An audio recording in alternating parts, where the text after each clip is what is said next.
How free are we really to make up my own mind? We feel that we're in control of our decision making, and we're doing this autonomously without outside influence. But are we? We've been told repeatedly that we are strong, independent, and free to make choices. But in reality, this is a lie. It is a lie that causes much social division and much suffering, and something which I would like to speak about with you. So this is going to be quite a big subject, and we'll not be able to cover it in just one or two videos. So if you're interested in the subject, then I suggest you follow me on Facebook or check back with me on my YouTube channel, because I'll be releasing a series of videos on this topic over the next couple of weeks that hopefully will create a fuller picture.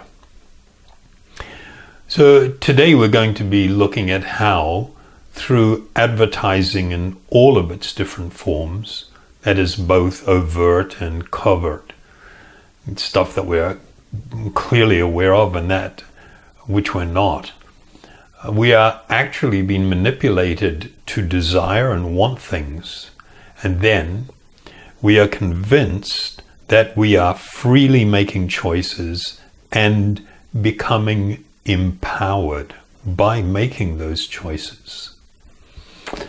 Earlier, we've looked at how Freud's nephew, Edward Bernays, introduced the use of techniques of mass manipulation to influence the general public.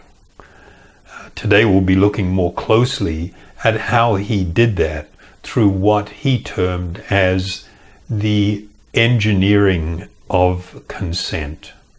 Freud's ideas spread throughout America in the 1950s. They were promoted by his daughter Anna and by Freud's nephew, Edward Bernays, who invented public relations. He brought Freud's theories into the heart of advertising and marketing. A man like you, I mean, with a car like this. What they both believed was that underneath all human beings was a hidden, irrational self, which needed to be controlled, both for the good of individuals and the stability of society. But the Freuds were about to be toppled from power by opponents who said they were wrong about human nature. The inner self did not need to be repressed and controlled. It should be encouraged to express itself.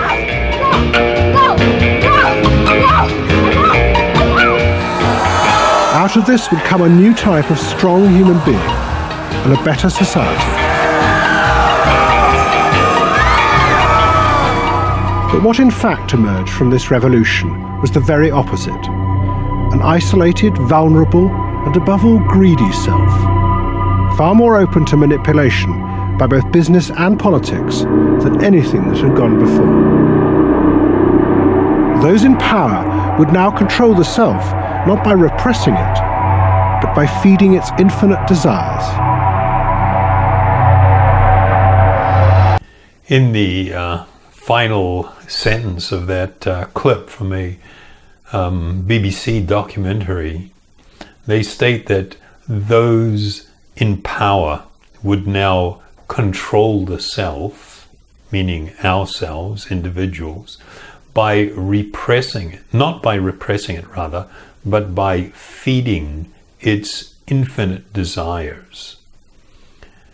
So that gives you a little insight into how concerning this whole topic should really be to us as individuals in society. Edward Bernays, he was to introduce industrial America to the idea that the general public not only could, but should be controlled and directed. He famously stated, "If we understand the mechanism and motives of the group mind, it is now possible to control and regiment the masses according to our will, without them knowing it." Later in life, he was to state, "In almost every act of our daily lives, whether in the sphere of politics or business, in our social conduct or our ethical thinking, we are dominated by the relatively small number of persons. It is they who pull the wires which control the public mind." The evil genius of Bernays lay in his successfully linking people's so-called unconscious desires to mass-produced goods. Bernays is almost completely unknown today, but his influence on the 20th century was nearly as great as his uncle's. Because Bernays was the first person to take Freud's ideas about human beings and use them to manipulate the masses.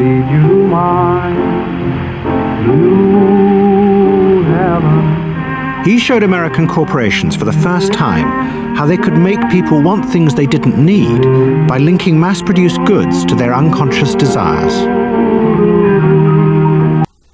So this was a brief introduction to Edward Bernays, probably someone who's had a greater impact upon us and society than, of course, we realize, but perhaps more than anyone else during the last 100 years. In the next video that I'll do to follow, we will see how Bernays engaged in his very first real experiment at manipulating the masses.